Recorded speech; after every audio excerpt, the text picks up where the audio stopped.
All right, we are live right now. What is going on, guys?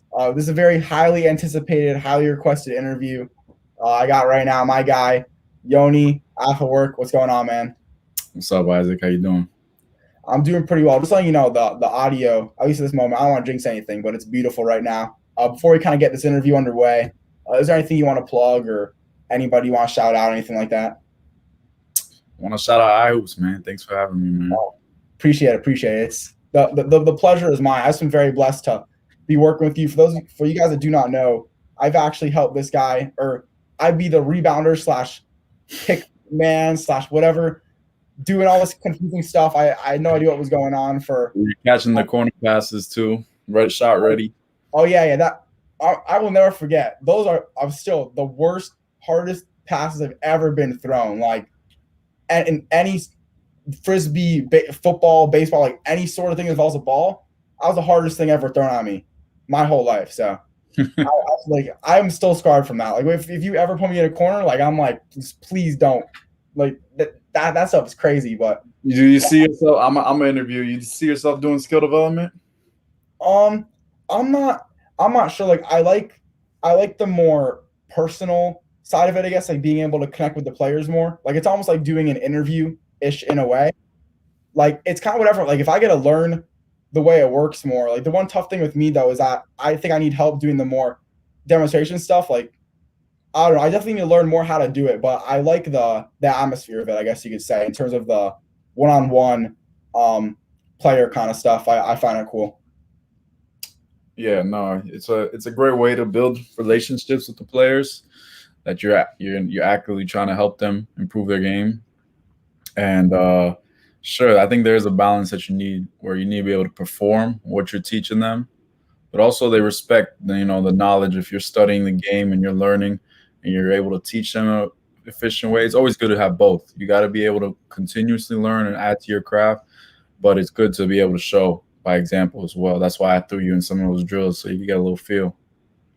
Yeah, I definitely got more than a feel for sure. But I guess like one thing I like kind of about it too is how I feel like the player development guys. Because I know at least I heard like you guys don't like being called trainers that much. You like being called player development. But what I like Mhm. about it is like you see a lot of the player development people like they all got swag. You know, like you don't see a basketball coach walking in like unless they get the shoes from their school. Like when you're a player development guy, it's more you're more independent. Like you're your own boss. You could get your own facility if you want to go that far. You could meet all these people. Like you don't need to be any sort of bias in any way, in my opinion. Like I feel like it could be a little more personalized, I guess, if you're a player development person. Like it's almost like you could start your own business if you have enough connections.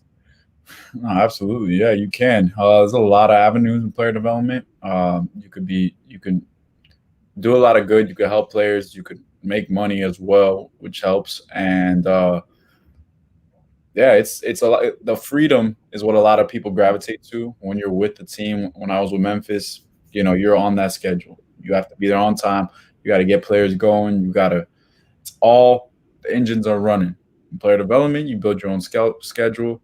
You have your own flexibility, and you get to work with all levels rather than sticking with one entire team for a season. You know what I'm saying? So it's cool. You get a little flexibility, which some people appreciate.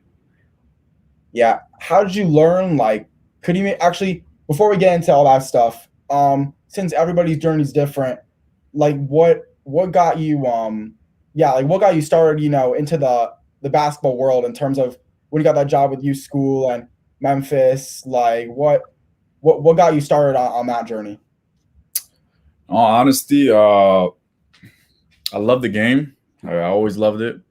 And in all honesty, early on, I guess I was around 21, 22.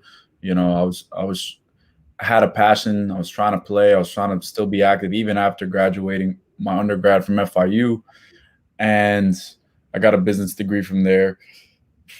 And okay, now it's time for the real world, right? I'm 27 now, so this is a couple of years back. It's time for the real world. All right, basketball's done. That's what I thought. But it's so funny, and I think you're gonna learn this too. Sometimes when you have a love and passion for something, even when you're trying to get away from it, it just keeps calling you back, keeps calling you back, keeps calling you back. And that's kind of what happened. It started with young kids, started with little kids, just teaching them what I know, the basics. And I was basic too. I knew the fundamentals, so I could teach you how to make a layup, teach you how to do all that. And something I was trying to tell you earlier when we were off the camera is just you being consistent with something. There's a time where you're just consistently doing something and it's like, okay, we're going here, we're going up and down, we're going, you know what I'm saying? And then bam, out of nowhere, just from you putting your consistent energy towards one thing, opportunities arise. And that's where I was. I was working with young kids. And then, hey, we need a 6th grade coach for university school. Okay. All right. I'm trying to do my master's. So let me, as long as I could, I'll coach a 6th grade team. I want to go to school. Can I try to get into the program? Cool. So I started doing my MBA. Started studying in school. Started with the 6th grade team. Loved it. We went undefeated. I was one of my funnest seasons ever, just with the young kids. A coach named Jimmy Carr was I don't know if you ever, do you know him? Yeah. We follow each other on Instagram, actually. Yeah. Yeah. So he comes and starts coaching as an assistant at university school. With now Vernon is going into his junior year. Vernon Carey Jr., Scotty Barnes, who's at FSU now, and we had 2 senior guards that transferred in, Trey Dooms and Drew Drennan. And they transfer into the school, and Jimmy becomes an assistant. He's like, hey, he sees me around campus. He's like, yo, we need help. You want to help? You know how he is. He's like very fiery. I'm like, all right, cool. And it wasn't because I knew enough or I was special. I was the best 6th grade coach in the country. No, just being ready when the opportunity comes and just showing up. So, I mean, the first day, the head coach and who was Adrian Sosa at the time, and then Jimmy Carr were assistant head coach. They both, the first day they called me to come help, they're not even there. So it's me, Vernon Carey, Scotty, Trey Dooms, Drew. They're like, hey, yeah, just run them through some stuff. Yeah, just get them warmed up. So my first day, they're all looking at me like, yo, who's this dude? I'm like, all right, yo, 3-man weave, let's go. Like, that's all I started doing what I do in my 6th grade. But they had great energy. They started doing it, blah, blah, blah. And that, I mean, at the time, I didn't really think about it. Now I reflect, if you got guys willing to work, they're going to do whatever. They're not going to waste time trying to get better. And then that's with that team, we went on just kind of magical ride. We won the City of Palms. I was made an assistant with Jimmy, and we won the City of Palms. Won that, beat Memphis East, who Penny was coaching at the time. John Wall Invitational. We got our first loss against the Hoop Hall, against Oak Hill, and then our only other loss was the national championship. So just a magical season. This was 2017. And this is my first rodeo, you know what I'm saying? So, like, that kind of set me on a path, you know what I'm saying? And just from being, just trying to help. And I think good things happen to good people, and, opportunities come that way. Yeah, it definitely just sounds like a crazy first experience. I want to know, I guess you kind of answer the question for itself, because I don't want to throw any shade to the guys in my school, but it's like, if we somehow go in the gym, none of our coaches are there, except for this random guy that we've never seen before, maybe seen once, and thought he was like a custodian at our school. And all of a sudden he's out in the gym, and then he's like telling us to work out. Like, I don't know how serious we're all going to take this guy. Like, would you really say just because you're with all these guys that are trying to get to that pro level and like have probably already received offers and take basketball like extremely seriously that I probably can't even imagine, was that kind of easier for you to gain respect so fast? Because I can never imagine like a bunch of high schoolers being told 3-man weave from this random guy, and they're seriously all going to listen. Like, they're going to be like you said, I guess you got to kind of number one thing. I don't think I had a huge amount of confidence back then, but the number one thing is confidence screams. And I knew I had to make a decision. All right, we got to do something. And I hope I don't look like a custodian. Damn. But, they're ready to work. It's time to work. You give people some structure to work, and no matter how simple it may be, I don't think it would last for a long time. You got to know the game, right? If you're going to work with that high-level players. But I think just the way you carry yourself, sometimes, even if you don't know exactly all the answers, you just got to believe you'll find the way to make do. And this is a good key for a lot of people, is that, like, you got to have sometimes confidence when you don't even know what the F is going on. You know what I'm saying? And that will take you a long way in life. Just, be ready for whatever. And, I think just me, again, just showing up is half the battle. So, it worked out for me. And you're right, they're pros, and they weren't pros then. And, they were kids. You know what I'm saying? They were kids. So, Yeah. But were you like, did they know who, like, when you walked in, were you just standing like alone in the corner, or were you like introducing yourself to them at first? they knew me. They see me on Oh, campus. You know what I'm saying? They saw me around. Um, and it's one thing I think that's taken me a long way is that I genuinely care about every player I deal with and every person. It's hard to you can't make everyone happy. It's hard to do that. But I think you get a level of respect when they see someone that genuinely cares and wants to get them better and is willing to listen and not only just bark. You know what I'm saying? There's a mutual respect there. I'm sure I could call anyone from that team and they'll reciprocate exactly what I'm saying. And there's that communication that's there. That's, is vital for coaches. You got to have that relationship with players for them to buy in. But there's a balance. You can't just be like, all right, we're boys, so you just got to. Nah, we still have a level of expectation if we're trying to do and accomplish something, and you got to meet me there, and we could both grow together. Yeah. And can you share like what was maybe the biggest takeaway from your time at university school in those magical couple of years when Vern and Scotty were there together? Oh, just winning back-to-back states. I know we went to Geico's and everything, but when I was playing, I'm from Broward County, Florida. When I was playing, I had an aspiration to win a state championship. I couldn't do that. I couldn't fulfill it. And my high school coach was one of my heroes. God rest his soul. He passed away. He was a great leader, and his name was Coach Torres. And one of his things, he battled cancer, and he passed several years ago. Actually, right before I took that sixth grade coaching job, he passed. So that was kind of like as a tribute for that season. I was like, yo, I'm doing this for you, coach. Like, it just fired me up, and we went it was a great season. And I was scared to coach those sixth graders, to be honest. Like, it was my first time coaching, but I want to come back. Winning those 2 state championships, and I try to remind the players, and they probably we have some funny stories. Probably I'm not going to go into detail, but how passionate I was about capitalizing and winning. This is something special. Now you could come to that gym at university school, 20 years down, state championship, 2017, 2018. Yeah, exactly. You could see those banners, and that's something you can't take away. And that's special. I could go grab those rings, and I could give them to one of my family members, whatever, whatever I want to do with it, but something I can't take away from you. So that was really what's special.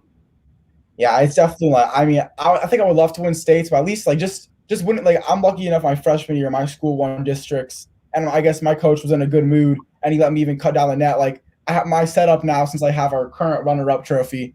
I'm planning, if our athletic director can respond to my text. If not, then this is going to stay in my house forever, I guess. But I think it's yours to keep. No, it's kind of cool. It's kind of a cool setup, but I have so we won districts in my freshman year, so I have the net from like our thing kind of wrapped around it. Like that was just a cool feeling for me. Like, I'm a complete, not a loser in terms of I'm a loser, like, I don't do anything in my life, but I'm a loser in terms of any competition. Stop. Wait, but I take complete pride in it. Wait, no. My biggest pet peeves now. No. Let me finish my story. But basically, when we won that was awesome. Like, it's always crazy to be on the sidelines. Like, I would consider myself an extremely competitive person now because I just get so I just want to win. Like, yesterday, I wanted to win so bad. Like, you've no idea how into it I was. But yeah, it's just crazy like how much this stuff really means to you, even if you're not playing. Like, I don't play, but yeah, it's crazy. But yeah. Gotta admit, I played Cypress. That's who we lost to in districts when I was in high school, so it felt good. I would have been happy coaching initially and getting like district, regional, but man, whatever. We got states back to back. But I'm going back to and I try to tell my young guys this too, because I dealt with this. The language, how we speak, it's like, I know whatever it is. yeah, oh, I'm just joking, this and that. But I don't believe in jokes like that. Like, there's an energy to what you're saying. So you need to stop fucking, excuse my language. You got to stop calling yourself a loser, and you got to flip that. Like, you got to be so psychologically strong for the things you want to accomplish. Like, you got to build yourself up, and you don't have to go look in the mirror like, oh, I'm a win. You don't have to be like psycho. I'm a winner. I'm a winner. But you just control and keep that negative energy and just focus at the task at hand and stuff like that. I know y'all, yeah, you like it's jokes. I don't think it's a joke. Like, you know what I'm saying? You're already gonna get beat down from the outside sometimes. You don't need to do it to yourself. So I always try to remind myself not to take things too serious, focus on the next thing, whatever. Like, and I think the way you treat yourself too carries. People will start treating you better. You know what I'm saying? So I'm just saying in general for people. Yeah, well, I wouldn't even say like. I guess I would face to lovable loser. Like I'm just happy to be there. Like this is I call this is an iconic moment for myself. So since I'm not the best athlete, so JV last year, we go, and luckily since I was the manager, I got to suit up a couple times. So our final home game, I played like 4 minutes, scored 2 free throws, awesome, got my first points ever, so that was cool. Then our final game, we were getting smoked in the first half, so obviously I never got put in. Then the second half, uh, they were coming back, so I never got a chance to put in. We lose by like 2, and I'm walking off the court. I just look at my dad. This is probably my final time ever wearing a basketball jersey. I look at my dad and I'm like, then I kept walking. Like I don't know. I just kind of I guess you say I'm happy to be there. Like I don't need a win to satisfy me unless like it was for a district championship against Western. That's what I care about. But if I'm just playing a game, like I'm just glad to be there. Like I just I'm just enjoying it. I guess you could say. But Sure. yeah, I never been a big. I guess you could say I've never been a big competitive guy until this year in every basketball game we play in. Everything else, like I'm just having fun. I'm enjoying it. But when it comes time, like on the court, like or I guess on the bench, when everyone else on the court, like I'm all business. Like you've no idea how business I am. Like it's I could be so locked in. Like it's crazy. I mean, that's why I love the game too, because yeah, I mean, it translates. The same mentality you have off the court in a business and doing all this, on and off, like everything translates. So that's Yeah, really yeah. teaching my guys. I'm trying to make sure, are you going to be solid? Because this game's only a temporary thing. I want you to really build values that are going to help you off the court to keep you locked in and doing the right things. And you know what I'm saying? Like, all right. Yeah, and going back to that university school like stuff, what was like the best thing you've learned? I guess you could say, not in terms of we want to say championship, it was awesome. But like, what was one thing that you've learned that you've been carrying with you, throughout the rest of your career so far? If I'm getting deep, when I won that first, I had I think I'll take the opportunity, to use this. When we won that first, I was going through a lot at the time when we won that first state championship. I actually lost another person very close to me, a month before that, and I lost someone very close to me about that February 2018. My cousin actually, and you know what, aggrieved, and then I was like, you know what, I just got to win the state championship. I put all my energy towards that, all my passion, everything, all my energy into that. Just got to win the state because it's the first ring, right? I wanted to do it so bad, just like you want districts, right? Like you want it. And there's a when you want something so bad, thank God we achieved it and we did something incredible. We blew out like both teams by 40. Oh yeah, Never happened in FHSA history, but I felt like a champion for one night only. The next day, I just felt empty because I stored all that emotion, what I was dealing with off the court, into this, and I channeled it into this. And once I got what I really wanted, which I still love that we won the shape, but it's got to be careful. Like you got to have an emotional balance and really make sure you're taking care of yourself because the things you might be chasing, you're thinking it's going to fill that. And that's not exactly what happened. So I think that was one of my best lessons, really just like, dang, I really achieved what I wanted to, and I still, you know what I'm saying? It's like you really got to take care of yourself and make sure you're really good and healed and bettering yourself because, outside achievements can only do so much. Yeah, that's crazy. Like, I don't think it was you this, but I've definitely heard almost such a similar story first. Like, it's like you got to have that time. Like, someone said the exact same thing. I did all my time doing this, then all of a sudden, like, I got it, but I still like felt like, that Mm, same way. Like, it wasn't what I thought. Like, I thought it was gonna save me. It might have been like when I was learning about like drugs. I don't take drugs. I have no idea, but it might have been. But yeah, like I that's like definitely a good lesson of hearing. I'm sorry with the loss of your cousin. Actually, coincidentally, my freshman year, actually, this slightly worked out perfectly. Obviously, would have been better if it's never happened. But my freshman year, out of the exact day, I'm leaving JV game, Pines Charter. My dad gets a call that his mom, whatever, heart attack, whatever. So um, then we go to Chicago because that's where my dad's from for the funeral. I'm there for a week. Come mm, back home. So I missed a basketball game, whatever. Come back home. Then we have a week of midterms, and then coincidentally, my coach is like, "Isaac, you want to go to Chicago with us for our team trip? Like we got a tournament." I'm like, "Sure." So coincidentally, I go back to Chicago. So that kind of worked out because I actually got to see my grandpa at the hotel, which was cool. He came by, so that was nice. yeah, We won the championship there. Like it is though nice to have that thing to take away from you a little bit to get you like a little bit distracted. Like that's why basketball is so good. yeah. That's why I love basketball too. Because I don't know if I told you this, but I used to be doing hip hop legit at that JCC that we train at. But I would go in sixth grade, be so stressed out about school, and I would go there and I would like be doing it, but I still had school in my mind.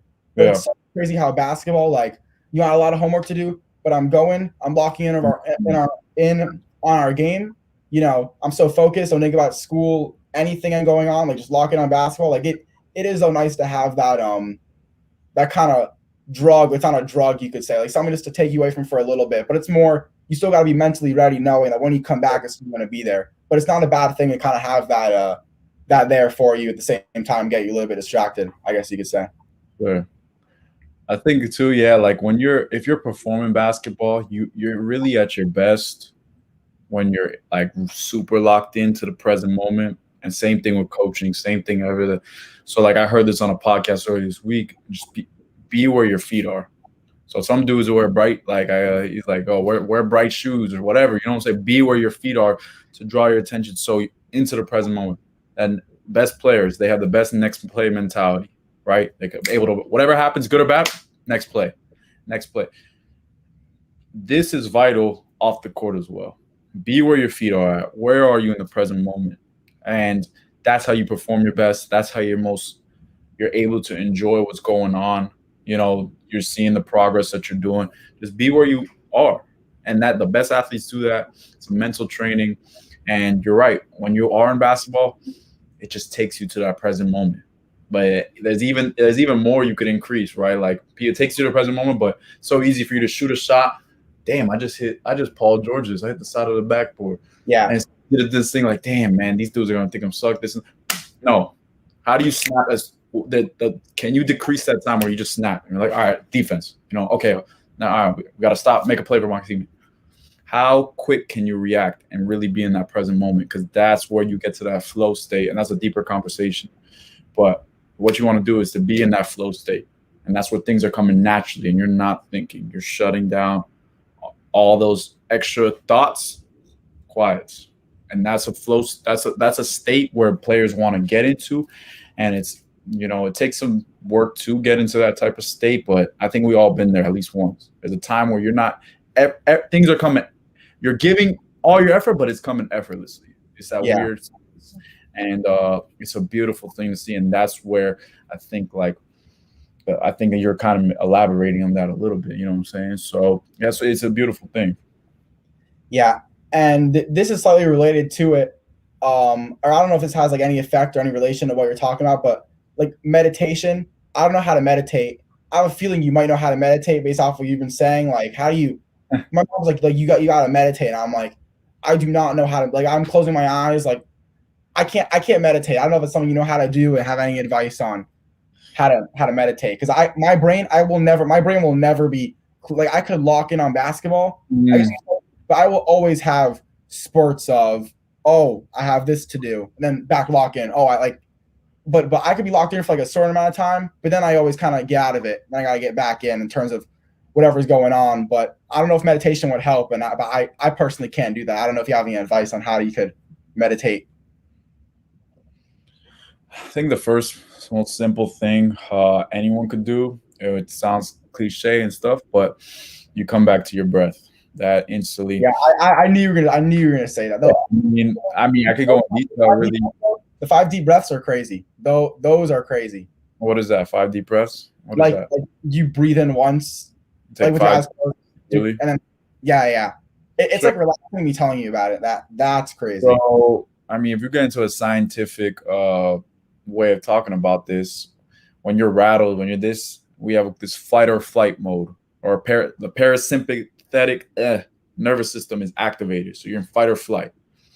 So when you start doing those deep breaths, you activate back the sympathetic nervous system. I believe I got it right.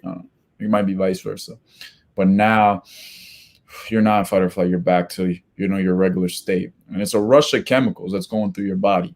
So what you're doing with your breathing is just helping you regulate all those chemicals and just kind of bringing you back to what's going on in the present moment. Because we're the human race we're survival. We're built for survival, and though it's not like when you miss that free throw or jumper, guess what? There's not a lion there, but you might feel like it is. Like, oh, my life, I'm under threat.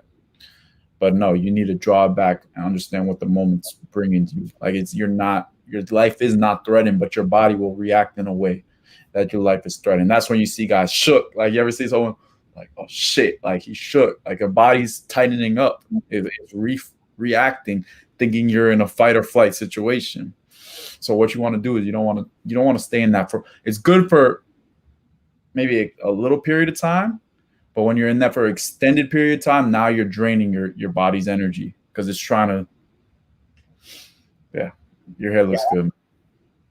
Yeah, and I want to not take it away from, like, this is interesting too, but for something like, at least I make these things somewhat personal to myself. Like, there's things that I'm interested in knowing. So, as long as this could be great for other people, I'm sorry, other people, like, there's some stuff I want to know. You talk about the training the 6-year-olds or the 6th graders, all that stuff, and how you kind of do the basics too. Like, that's where I feel like I am. I think if someone gave me a 6-year-old that said I like basketball, I think I could teach them the basics, get them good at the fundamentals. That's why I somewhat enjoy watching women's basketball sometimes, because I feel like they're more fundamental and I enjoy watching it. But sure. We need to talk about that. But like, it seemed like, I'm not gonna say recently, but it's like I definitely have more life or more time to develop to where you're at. Like, it seemed like you almost developed to where you are today in like a shortish period of time. Like, how are you able to do that? Because right now I feel like about that, I can only train a 6-year-old, teach them the basics level. Like, the stuff you're doing is so advanced, like, I can't even comprehend it sometimes. Like, how are you able to learn that stuff? How old are you? Me? I turned 17 like a month and a half. About. When I started doing anything teaching-wise, basketball, I was 22 years old. So I'm no math wizard, but I believe that's 5 years. Okay. Yeah, I was scared you, but I said, like, I started teaching kids how to train at 13. So actually, I was like, oh no, like, I got super scared for a second. Yeah. So you have 5 years right now.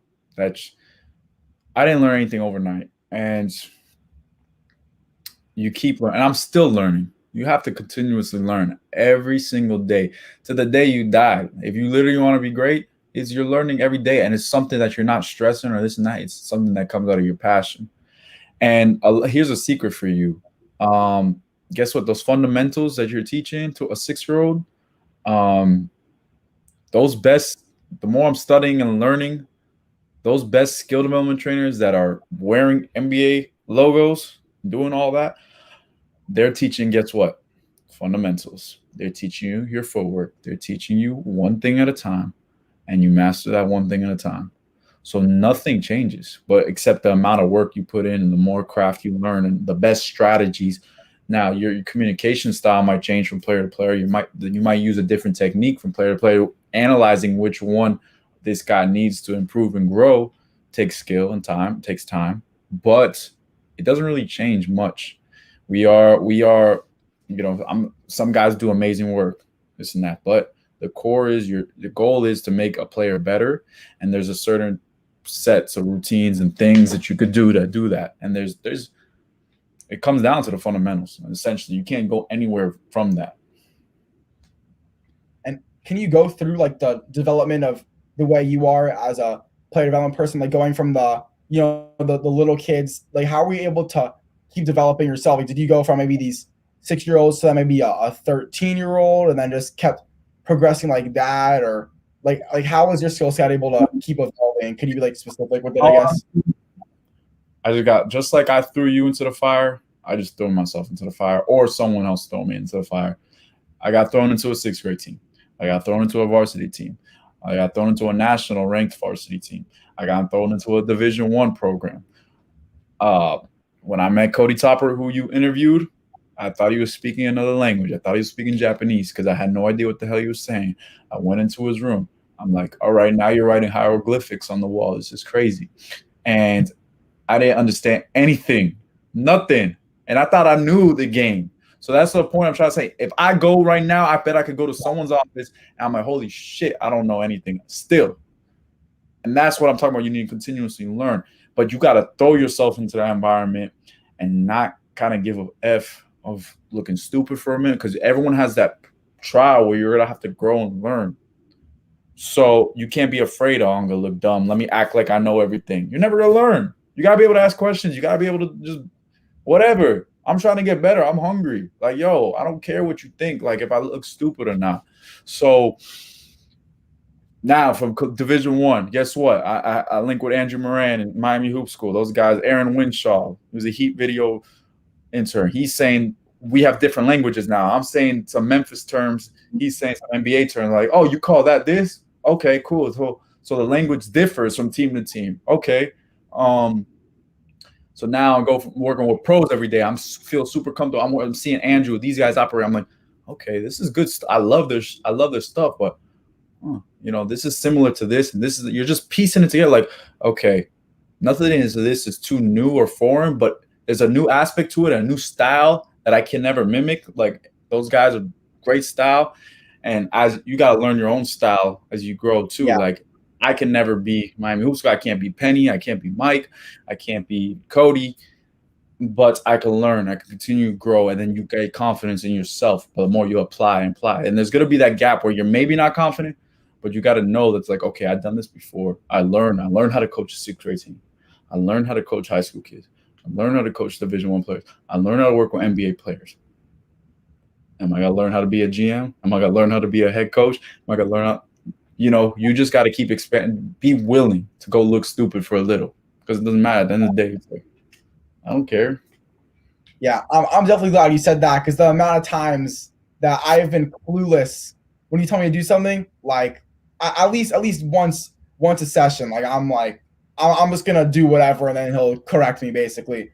But in terms of like people's style, I feel like right now, if I was told to coach a team, I'm going to coach it the exact same way as our varsity coach does. I think he's one of the best coaches in South Florida, if not the best, in my opinion. And that's all I've seen really is him, and then a bunch of dads from like rec league. So I think I definitely basically be the one legit basketball coach. I think that's where you expand. Wait, yeah. But then basically I feel like every coach, my theory maybe is everyone's personal style, just like how, I'm a combination of my mom and dad. Everybody's a combination of everything they've learned, like sure. Wherever I go, like let's say I at Cypress Bay, then I go to, I don't know, Memphis, and then the Miami Heat, and then all of a sudden I'm the head coach of Isaac Fleischer University. I guarantee you that my coaching style will be a combination of my high school, Cypress Bay, Memphis, and the Miami Heat, and that'll be who I am. That's everything I've seen, everything I was able to take away. That's what I think that would kind of be my combination, in my opinion. That's my whole theory about your coaching identity, I guess you could say. Sure. And you put it well right there. Yeah, I don't know. I kind of, because again, that's what I'm seeing. Like, I think my coach is a genius. Like the stuff he does, I'm always blown away by everything he pulls off. So at least in my mind, I haven't seen I haven't been in like any other practices for too long, so I can't really say like, oh, this is better than that. But I'm sure when I go to college, I'm around Funny, that program. though, I just thought of sorry to interrupt. No, no There worries. was that when I was studying so many different players and coaches and styles and this and that. There was a gap for maybe 2 weeks. It wasn't long, about a week, 2 weeks. That when I had my voice again, when it was my development, yeah, I'm telling you, it was bad. And I told someone told me it wasn't bad, but I know my potential. A pro that I worked 3 years before I learned any of that told me, "Hey, yo, man, Yoni, I was rocking when we were back at U school. Like you were like, and you were guarding me, and you were doing this, and that was you, man." And then that's when it hit me. I'm like, yo, like I can never be any of those dudes I just mentioned. Like I really just got to be me. Yeah, And it kind of just set me free too. It took a lot of pressure off. It's like, and that's what the number one thing it reminded me. I'm bringing the finger like someone's pops. Like, yo, the number one thing it reminded me is God rest my high school coach's soul. Before he passed, he told me, so always coach. He said, I'm like, hey coach, yo, I'm about to coach the sixth grade team. I start Tuesday. Like I got tryouts. Like I don't know what to do. Like I used to get like nervous stuff. Like yeah, I don't know what to do. He's like, listen, just coach the game how you would do it, how you see the game, how you would do it. And that was the last thing he told me. God rest his soul. And like that, when my boy told me that, couple like when I that pro told me that, if that memory instantly popped into my head. I was like, oh my God, like what am I doing? Like this gotta be me. Like with whatever I'm doing, it's gotta be me. I can't do anyone else. There's only one of me out of billions and billions of people. So it's like that's really just it. yeah. I because it's like of course if you like thinking what you're doing is good when it sucks, like then you might gotta change it. But like I feel like it's like a slightly natural thing. Like like when you being you is proper. Like I'm not gonna say like if you didn't show up tomorrow and you just let me with Josh and like Isaac train him, like I know that me being me is not at a level of of your level, but like I feel like it's almost like a natural thing. Like when you kind of stop trying to be like That's what we talk people. about, the balance. You need to learn and grow and um get more experience and know what you're talking about and match it to the talent of where this player is at and where is he at right now. And since that experience, you're like, okay, I know where he needs to go. Yes, you need to be there, right? You only work with guys from Yeah, Cypress Bay, stuff like that, like that are not nearly maybe as talented right now. But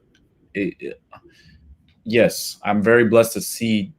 I think one of my strengths too that I developed is seeing each level from young kids, high school, Division One, pros, and just seeing where they're at and what they need at each level and how to build up on top of that. And I'm still I need to improve more. In my opinion, the way I'm being honest, I want to improve yeah. more. I think everyone can. Like, there's no one like LeBron James. If I told you you're going to be the whatever third leading scorer when I don't feel like counting, we'll say 4 NBA championships or final MVPs, and that's gonna be your life. You'd be like, yeah, sign me up. But then there's still more he could get too. Like he could be at least statistically the greatest of all time. Like because at least statistics wise, like Yeah. Michael Jordan basically has him beat. Like he could be there. You could always be hungry, and that's something extremely important too. Like you can't be like for me. I thought when I hit 1,000 followers on Instagram, I thought like there was gonna be a big weight off my shoulders. Like I was gonna be like, wow, I did it. I Uh, kind as soon as I hit it, I was like, this is it. Like I was like, this is not how good I thought it was gonna be. And I was like, oh, I guess I just gotta keep going. Like just never be satisfied. I feel like it's something extremely important that you gotta take to. Like we could always get better. There's no the best, I mean, basically. those are valuable lessons I wish I knew at 17, 18, whatever. I wish I knew that maybe a couple of years ago, to whatever. Again, I think I said this off the air a little bit. We always try to put this outside destination of what's going to make us fulfilled or great or whatever. And once I'm there, I'm it. Like I have Yeah, asked, I have my dreams, and it's changed. It's not like, oh, everything's good in my life now. No, it's more of like I want to achieve those dreams because I have a purpose in doing it. and that purpose is bigger than myself, and I want to get there for that reason. And if the purpose might not be 1,000% defined yet, that purpose, but I know there's a reason why I have that fire in me, and I'm excited. And like right now, all this, everything I'm doing, you got to flip your mindset. Everything I'm doing right now is building towards this purpose, and that purpose, it's gonna change for different people. But the shitty time I had last summer, whatever, I learned 2 skills there. That's really good. You know what I'm saying? Like it's a puzzle at the same time. You don't see it in like once it fits at the right time, you're like, damn, now it makes sense. Like, yo. Yeah. And that's why I keep telling you, continue to do what you got to do. Continue to interview, continue whatever your passion's towards. Go ahead and make mistakes right now. You're 17, dude. Make as many as you can because, like I just said, you're going to use whatever knowledge you gain from those experiences when it's time. And guess what? You're just always going to make mistakes anyway, so it doesn't matter. It's like you should look forward to that because that's when the revelation, that's when the thoughts start kicking in.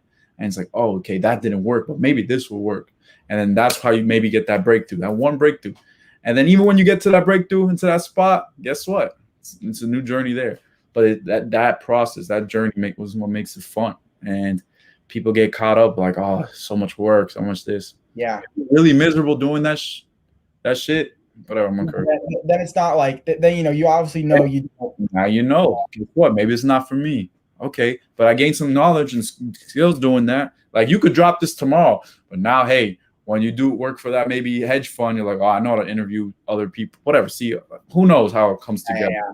Whatever. But you're like you gotta flip it and see how the experience right now is going to be used beneficially, and that's how the successful people think. They know how to take any situation and use it as fuel.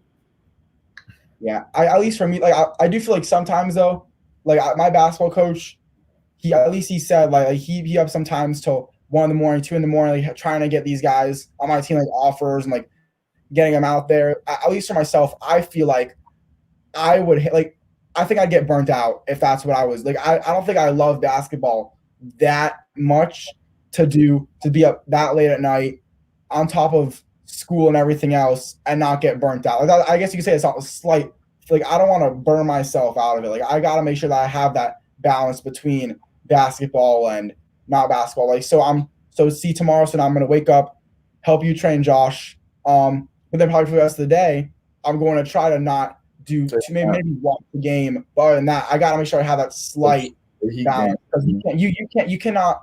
I think I have been. I think I've slightly worn myself out because for a good maybe month, I was basketball 24/7, going to bed 4 a.m, grinding. Like it's great to grind, but I'm not a superhuman being. I don't think I'll be able to survive grinding forever. I'm not one of like you can praise those people. I'm not one of those people. I need that.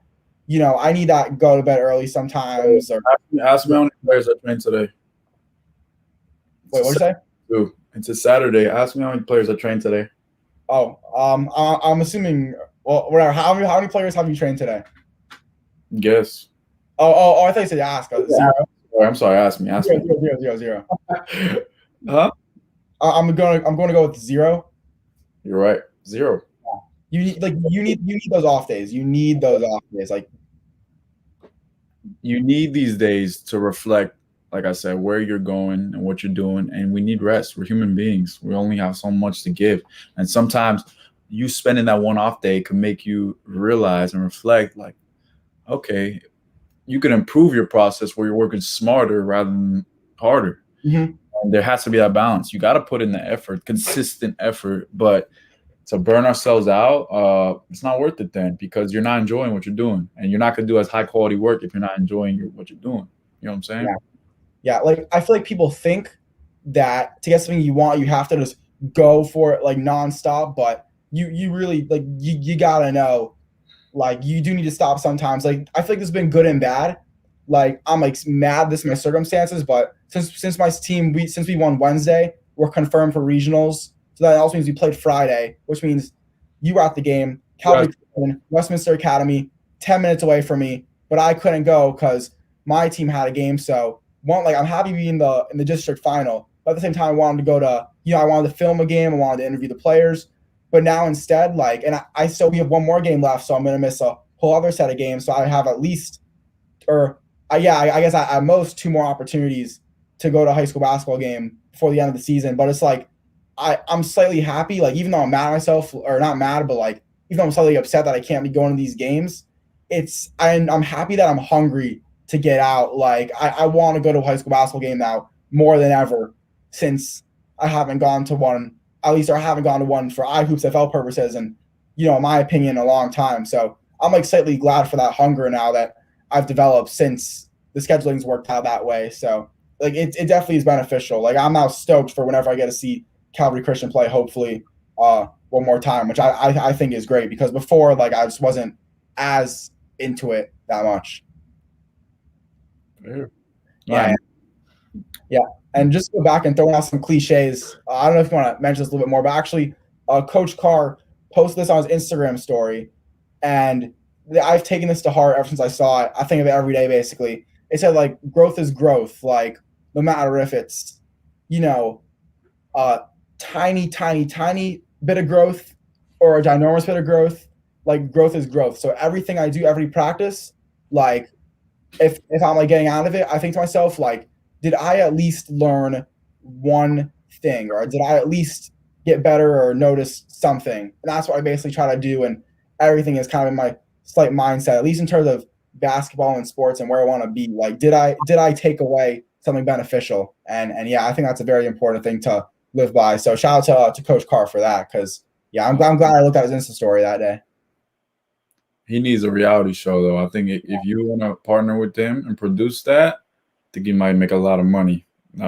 Just a day in the life with that guy.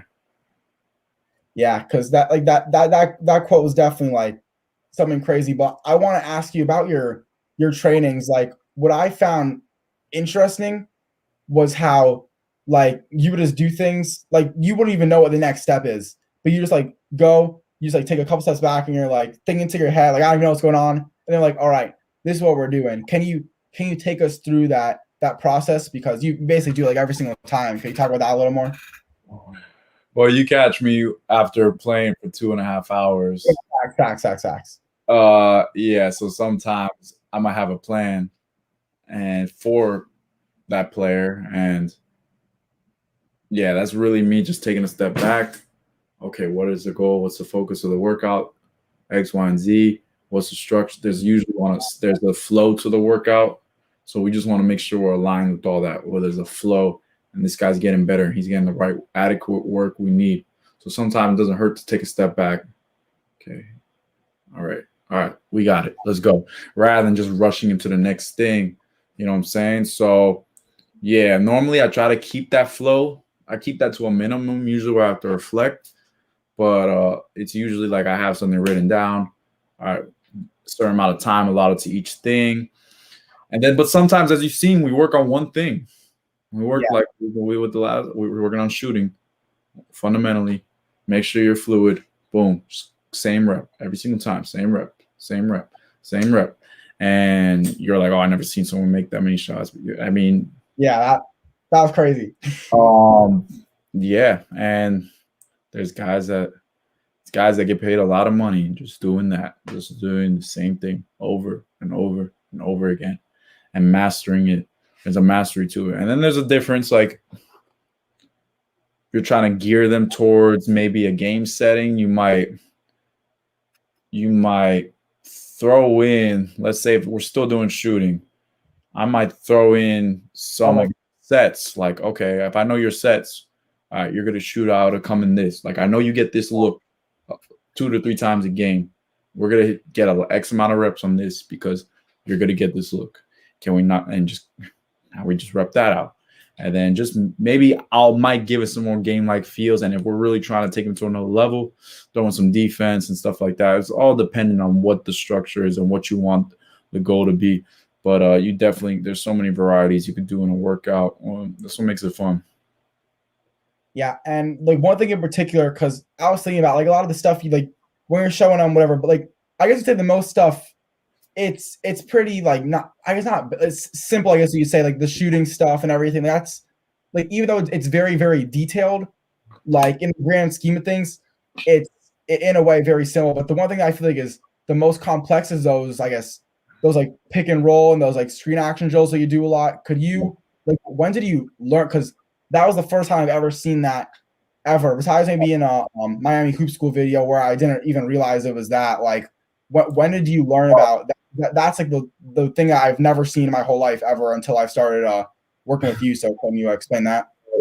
Um, in all honesty, working with Cody at Memphis, I got really exposed with the thousands of like not thousands, but there's so many varieties of pick and roll action, off ball action, and just mastering. Dude, I told you I was like Japanese when I got there. Just mastering all the different reads and then hitting them on the fly. If this player does this, guess what? We're moving over here, or we're going over the screen. We're going under. We're switching an emergency.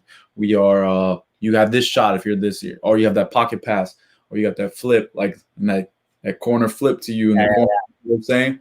So, and the language is there's a certain language to everything I'm saying. I'm using generic language, but there's words for each one of those things I just was mentioning. I'm just trying to keep it very generic right now.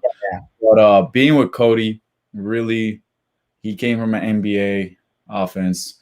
Not only Cody, but Penny Hardaway, Mike Miller, all the staff at Memphis that year, working with James, working with Precious. Guess what? What I commend to Memphis crew that year, it got cut short because of the pandemic, but they really dedicated in introducing them things that they're going to do at the next level, the NBA level. That took precedence over just winning now. Like they really took an emphasis on teaching them how the game is played at the highest level. And a lot of you have to understand and master pick and roll offense and defense. And we did a lot of that. And that was the first I probably didn't even do that much that I showed you when you were there, but I'm sure it did look crazy to me when we're doing all these different type of PNR coverages and sets and and playing like doing skill development out of that. And Cody's a wizard for that, and that's my guy. Like, and same with the rest of the staff. They all know how to all know it. They played it. I mean, the other two coaches played against Penny and Mike. They had to like learn how to play out of that at a high level, the best of the best. I mean, Mike played with LeBron. Penny was perennial all-star. With Orlando, Shaq. So I'm super fortunate, man. If it's one thing, like I know I'm rambling. No. It's all on topic, so it's not like rambling. This is quality, in my opinion. Thanks, man. I couldn't have written that up. How I would end up at Memphis, stuff like that. Before that, going to the USA or helping USA basketball and their support staff. Like I couldn't have written that up. And I think just when you consistently put good energy towards something, those opportunities just find you. And like I said before, and that's what I want to keep telling you and a lot of people. Just continue putting good energy towards what you do, love it with the passion, and things will work out in your favor more than you think. And that's what someone told me. My aspiration last summer was about getting to the NBA. Very passionate about finding something. The market sucks right now, which is okay. But one coach from the Jazz, he's like, "Hey, you'll be surprised. Things work out better than you think," and that sticks with me as well. It will work out better than you think. I would even consider you like in the league slightly, or I would even say like G League in a way, since like Miami Hoop School is basically, in my opinion, the like Tower Hero, James Wiseman, Cole Anthony, good stuff. I would even consider that. And since you're not Coach Moran, I guess you could say you're in the way the G League of the NBA. I guess you could say, but like I don't even call you like the league in my opinion, just because the amount of people you've helped work with and like talk on a daily basis.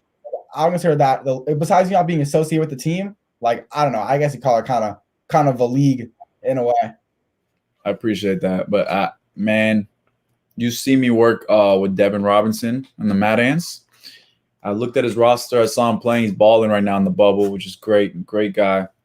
But it's amazing how talented the Oh G yeah, League players are. yeah, There's so much talent in the G League that people don't even realize. Like these are like NBA players that might be missing one detail, like one yeah. detail that's keeping them out of the league from making millions and hundred millions of dollars.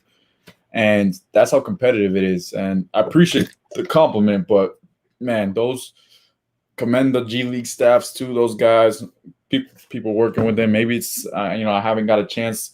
I was very close to working with a G League team, but I haven't got a chance to be in that staff and setting yet. But I'm sure those coaches and player, they're just as talented as well. And it's just they just need their shot. And Yeah, the way I think of it, because even like I guess that's how I interpret it. So the guys on my school's basketball team, or even any normal basketball team, doesn't have those Division One players. It's a bunch of guys because every basketball team is going to have that really good player, even if it's not Division One. Like they have that really good player, and to think that that guy ends up JUCO, NAIA, D3, and he seems like really good playing the game and everything.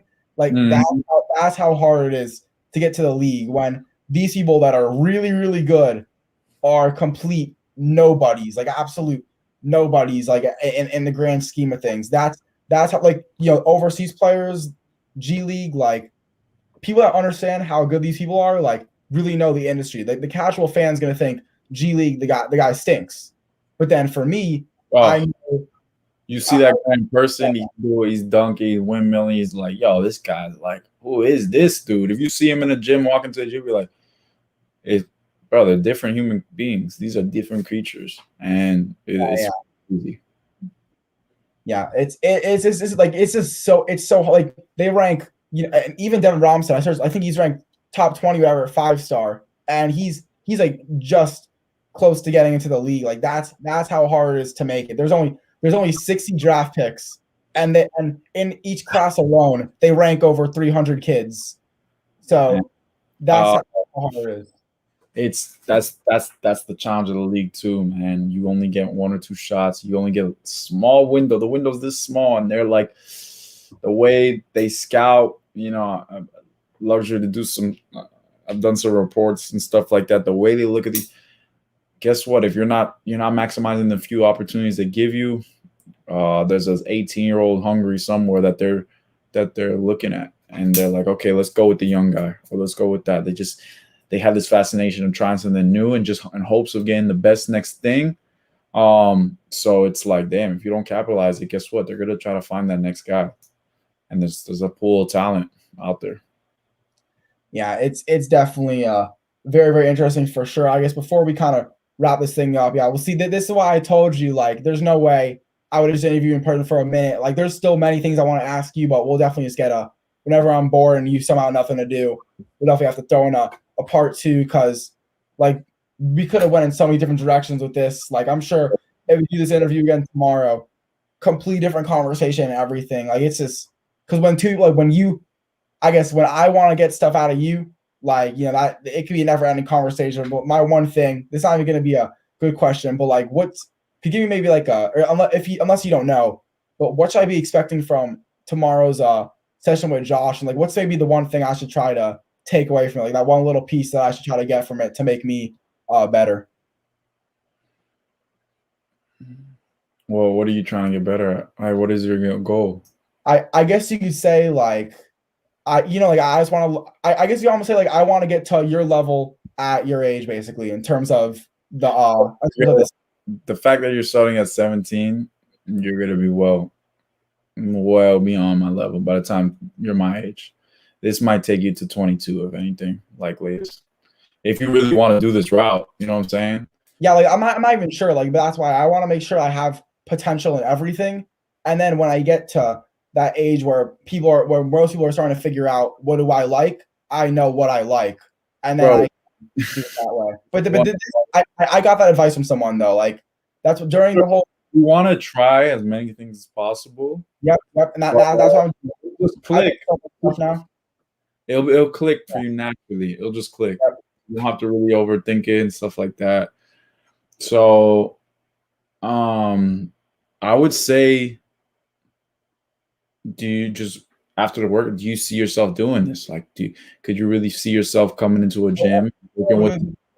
That's too deep. Like asking something like tomorrow, like what's like the one kind of skill I should learn? That's like that's way too deep. We get into that. No, yeah, not to the. I mean, like to see if you actually enjoy being in the gym like that. That's what I'm trying to say first. I'm having a blast. I just think it's crazy Okay, to think good. about.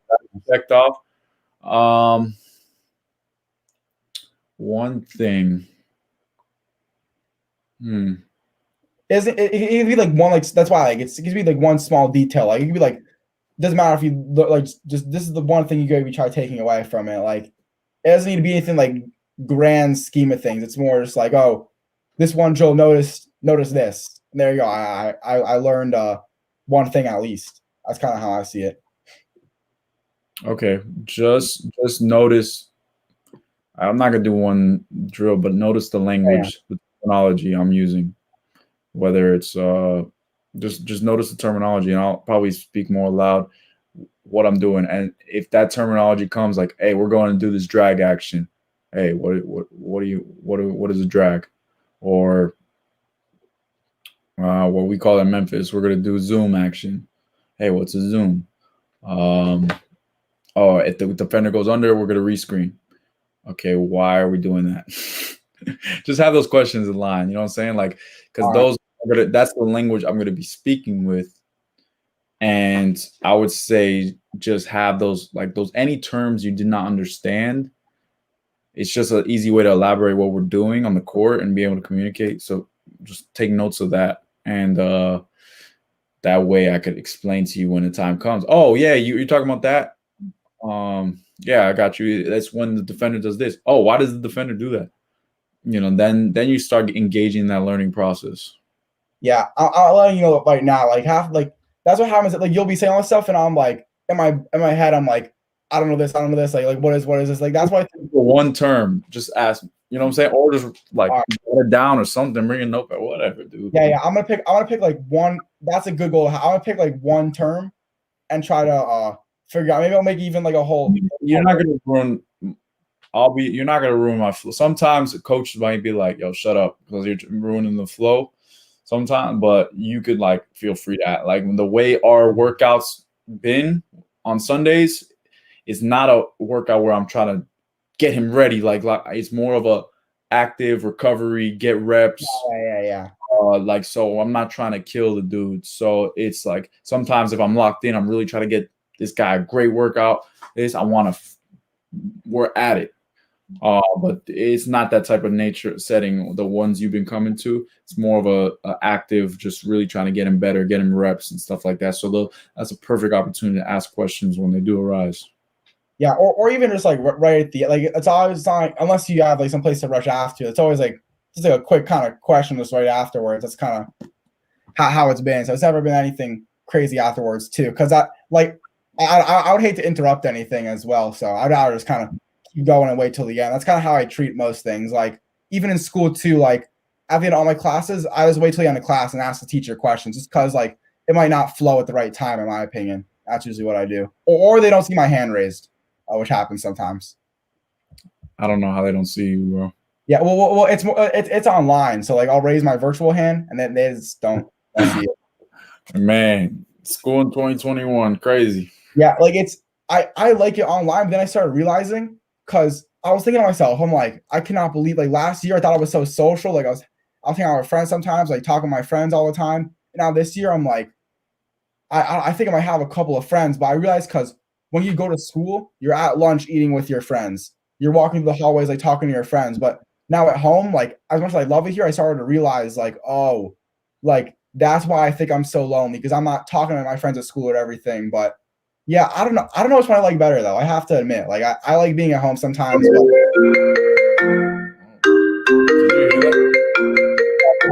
you're good. You're good. Oh, look, I don't think I ever shown anyone this. I didn't even know it was here. That's kind of sad. I didn't hang it yet.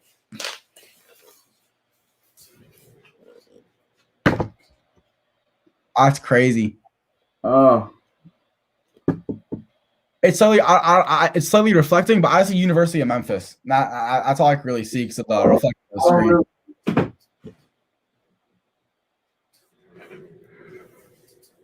Yeah, I don't really. It's not to show off or anything like that. I just want to. I guess whatever. That's the first time. Yeah, yeah. Like people had questions. Hey, why are you back from Memphis? Like this and that. That's why I finished. I did my school. I got a degree. I got to work with them, so it was a blessing. I actually want to ask about that because at least for myself, I'm not the I would say I'm an AB student, so I'm a pretty good student. I'm no Albert Einstein, but I'm a pretty good student. But I'm curious, like, because I obviously means I have potential at just doing something, just getting a normal job. Being I'm not into science, but being a doctor, being a lawyer, engineer, one of those normal jobs. But it's not pursuing a basketball career where you don't really need to be extremely smart, straight A student in school to be a basketball coach or be a player development person. Like, of course, you got to be smart and not an idiot in terms of like you got to make smart decisions in life, but you don't need to be good in you don't need to be good at writing essays, analyzing literature to be a player development person. Like, how'd you decide that you want to, even though you're probably really smart, choose to just pursue basketball and kind of leave all the academic stuff just as a backup? What makes you think I left it? Or I don't know, because like you're spending time like training players instead of I don't know, just getting like a standard basic job. Unless you are, and I don't know, but that's what. I learned a valuable lesson not to speak too much on what you're doing all the time. But nah, this year, if I'm being honest, I've been putting that to use. I think education is very important. Um, and again, I wouldn't take a job that I didn't think was benefiting what I'm doing in the long run. So yeah, that's where I'm at, and that gave me the luxury to get a job and secure something financially for myself. And I think people should more look into even guys that are trying to. This has been me before this. Prior to this year, I never really thought about finances. I didn't think about anything like that. But I thought it's incredible that dang, if I'm okay financially, there's even more I could do for people, more for work and stuff Yeah, like that. So it's very important to actually take time to realize that you need to invest in yourself. Not only uh, it's not a backup plan, but I think it's just something. There's always skills you could gain, and there's always ways you could take care of yourself financially. I think it's you need to take adequate time to look into that and not just wing it by chance. Because if you really want to do a lot of great things, you got to be able to survive and be able to take care of those around you as well. yeah. That's why, like, in my opinion, like, because when you were a graduate assistant at Memphis, like you were, that means you were in school, right? Like, as Yeah. well. Mm-hmm. Yeah, I feel like that's like the perfect, in my opinion, the perfect thing of chasing your dream and getting a backup plan. Like that's how I interpret it. At least it's like, Well, no lie, it's a grind. It yeah, was a because grind. like, you're being a graduate assistant, but then you're in school getting a degree. So it's that's how I interpret it. So it's like manager, graduate assistant. All right, so I'm doing this, pursuing the dream. Up, all right. I guess I'm the world's worst coach. Let me just fall back on this degree I just earned, and there you go. That's kind of how I interpret that. I think it's like the most It's fun. There's so many avenues in this game where you could find something that you'll be good at. yeah, You really are persistent about it, or if for some reason like, yeah, I love this game, but I'd rather go be a millionaire over here, whatever, and maybe I'll buy a season tickets later on. yeah. There's nothing wrong with that either. Like it's what suits you and what where you could find where you could do the most good. You know what I'm saying? Yeah, and but I just want to say I agree with you with the whole like you don't really tell people too much. Like I tell you right now, I'm a silent killer. Nobody knows who I interview until it's posted or until I've done it already. Everyone's like, "Who's the next big interview?" I will not tell you. Well, I'm also superstitious too, but nobody knows anything I do. Like the thing I told you off before we press like live. Nobody knows that besides my people that live in the same house as me. Uh, nobody else knows that. Like I don't tell anybody anything. People are like what's new, and I'm like just doing interview stuff. Like that's basically it. If I even tell them that, like I enjoy being a silent killer. I think that's That's the best. good. Do you think anyone's gonna watch an hour and 10 minutes? No, no. no, nobody will. Nobody will. Nope. Why do you say that? Because I don't I think it's me because I have it going just in case. But yeah, but I say that because I don't advertise the YouTube channel. I just care about like like the clip on Instagram and all that stuff. Like I know I don't think I would probably watch this for myself, but I don't think the casual person like it. I think I'm a unique individual. I think it takes like a special kind of person to watch something like this. This year could be 10 years down the road, whatever. You never know. So I wouldn't say never.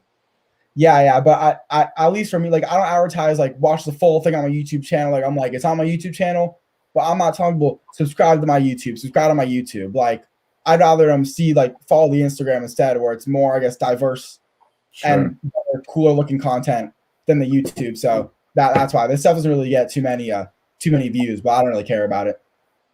Just keep working, man. Don't worry about that stuff. Yeah. Like this is more like if for somebody like me out there that happens to watch this, like this is basically made partially for me because I wanted to learn from you, but also for you too if you end up watching this. Appreciate it. Thank you for having me on. Yeah, definitely. First of many throughout the years, man. So yep. Yeah, man. I appreciate you having me on. iHoops. Yep. Well, anyways, I'll just plug your Instagram real quick. So make sure you guys give us a follow on Instagram at Yoni Afework. I was about to say Afework because that's how I thought to spell it. But I said your last name right? I said that right? Yes, you did. All right, just gotta make sure. So Yoni Afework, and I'm iHoops FL. And anyways, for I guess what player development specialist, I guess we call you Yoni Afework. I'm Isaac Fleischer. This will another iHoops FL interview. Peace out, guys.